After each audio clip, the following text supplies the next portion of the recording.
Desert Thunder, a hypothetical showdown? Imagine a face-off. Two regional titans squaring off in the unforgiving expanse of the Sahara Desert. The scorching sun beats down, the sandstorms rage, and the stakes couldn't be higher. In one corner, Algeria, a nation forged in the fires of revolution, with a military hardened by decades of internal conflict. Their soldiers are battle-tested, their strategies honed through years of guerrilla warfare and counterinsurgency operations.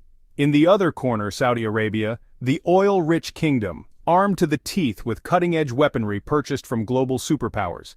Their military boasts some of the most advanced technology in the world, from state-of-the-art fighter jets to sophisticated missile defense systems. It's a clash of styles, a battle of ideologies, and thankfully a purely hypothetical scenario. But what if it weren't?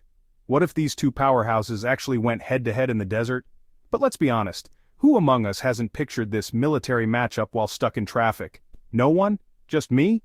Alright, moving on. The idea might seem far-fetched, but it's a fascinating exercise in military strategy and geopolitical analysis. The reality is, comparing military strength isn't just about counting tanks or measuring missile ranges, it's about the training, the morale, the logistics, and the ability to sustain prolonged operations in harsh environments. It's about understanding the complex interplay of factors that determine a nation's ability to defend its interests and project power.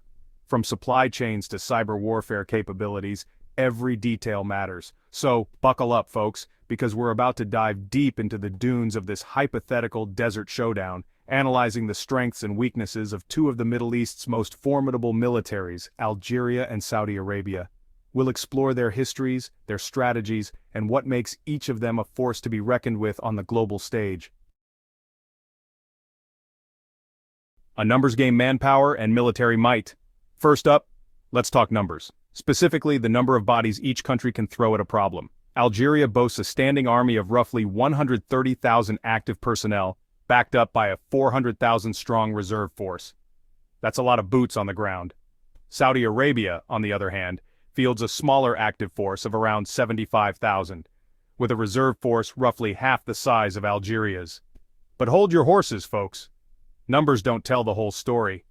While Algeria might have the manpower advantage on paper, Saudi Arabia compensates with advanced technology and superior training for its soldiers. It's like comparing a swarm of angry bees to a laser-guided honey badger. Both can ruin your day, but in very different ways. Boots on the ground: tanks, troops, and terrain. The essence of modern warfare is often defined by the grit and determination of the soldiers who march into battle. Their boots, caked with dust and mud, tell the story of resilience and bravery. Let's get down and dirty with the ground forces. These troops navigate through some of the most challenging terrains, from rocky mountains to dense forests, showcasing their adaptability and strength. Algeria boasts a formidable tank force, with over 1,400 main battle tanks, including the Russian-made T-90SA, a real beast of a machine. These tanks are designed to withstand harsh conditions and deliver powerful blows to any adversary. They've also got thousands of armored fighting vehicles, artillery pieces, and rocket launchers. This extensive arsenal ensures that they can launch coordinated attacks and defend their territory effectively. Basically, they're packing some serious heat. The combination of heavy artillery and advanced tanks makes them a formidable force on the battlefield. Saudi Arabia, true to form, counters with a smaller but more technologically advanced tank force featuring the American-made M1A2 Abrams, a tank so sophisticated it practically drives itself. This tank is equipped with state-of-the-art technology, making it a formidable opponent in any ground battle. They also have a significant advantage in attack helicopters, which can rain down fiery death from above. These helicopters provide crucial air support, targeting enemy positions with precision. In a head-to-head ground battle, it would be a close fight, but Saudi Arabia's technological edge might just give them the upper hand. Their advanced equipment and training could tip the scales in their favor. However, remember that terrain plays a crucial role. The landscape can significantly impact the outcome of battles, with soldiers needing to adapt to various environments. Algeria's vast desert expanses could prove challenging for any invading force, even one equipped with fancy tanks and helicopter gunships. The harsh desert conditions can be a formidable adversary, testing the limits of both men and machines. Wings of war dueling in the desert skies. Now, let's take to the skies. Algeria's air force, while not as large as Saudi Arabia's, is nothing to sneeze at. They've got a mix of Russian and Chinese-made fighter jets, including the Su-24 Fencer and the MiG-29 Fulcrum, both capable warplanes. They've also invested heavily in air defense systems, making their airspace a risky proposition for any would-be attacker. But let's be real, folks, Saudi Arabia's air force is in a league of its own. We're talking hundreds of advanced fighter jets, including the F-15 Eagle and the Eurofighter Typhoon, some of the most capable aircraft in the world. They also have a fleet of American-made AH-64 Apache attack helicopters, which are basically flying tanks. In a straight-up dogfight, Saudi Arabia would likely prevail. However, Algeria's air defenses could make things interesting, forcing the Saudis to rely on their superior technology and training. Section 5. Guardians of the Coast Naval Power Projection. In this section we delve into the naval capabilities of two key players in the region, Algeria and Saudi Arabia. When it comes to naval power, things get a little lopsided. The disparity between the naval forces of Algeria and Saudi Arabia is quite pronounced. Algeria has a modest navy, focused primarily on coastal defense.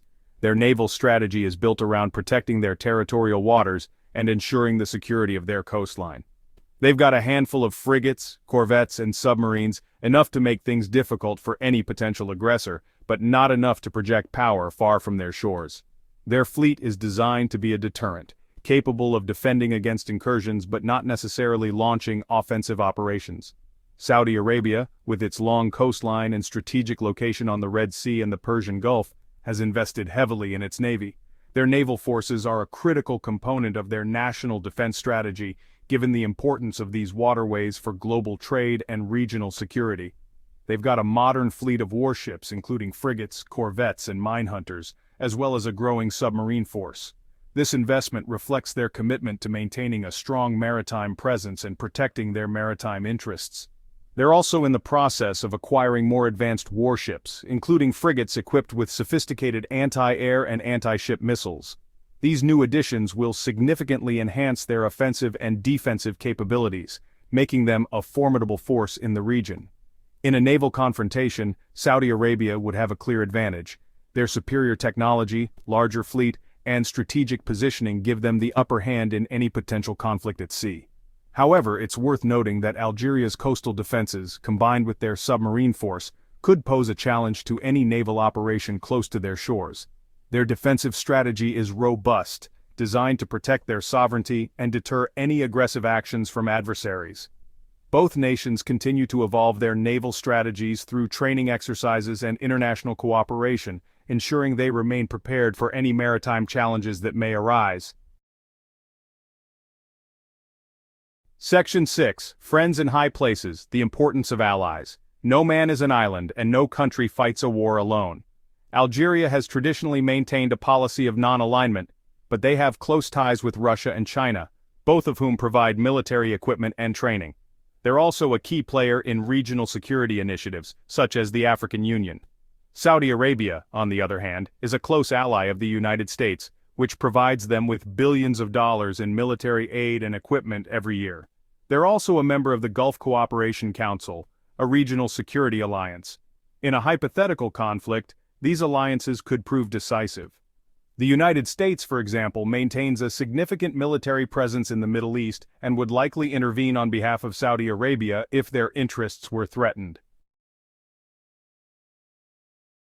Section 7. Algerian firepower strengths and potential vulnerabilities. So where does all this leave us? Algeria, with its large army, formidable ground forces, and robust air defenses, is a tough nut to crack. Their experience in asymmetric warfare and their familiarity with their own backyard give them a home field advantage. However, their reliance on older equipment and their lack of naval power could prove to be weaknesses in a prolonged conflict. Section 8. Saudi Arsenal, Strengths and Strategic Concerns. Saudi Arabia, with its advanced weaponry, superior air power, and strong international alliances, is a force to be reckoned with. Their ability to project power and their access to cutting-edge technology give them a significant edge in any conventional conflict. However, their dependence on foreign suppliers for equipment and training, coupled with their vulnerability to asymmetric warfare, could prove to be Achilles' heels in a protracted conflict.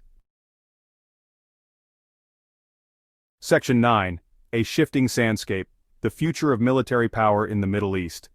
The reality is, comparing military capabilities is a complex and ever-changing equation. The balance of power in the Middle East is constantly shifting, influenced by political alliances, economic interests, and technological advancements. Both Algeria and Saudi Arabia are investing heavily in modernizing their militaries and adapting to new threats. The hypothetical showdown we've explored is just a snapshot in time, a glimpse into the potential military might of two regional powers. The true measure of their strength, however, lies not in their arsenals, but in their ability to navigate the complex geopolitical landscape of the 21st century.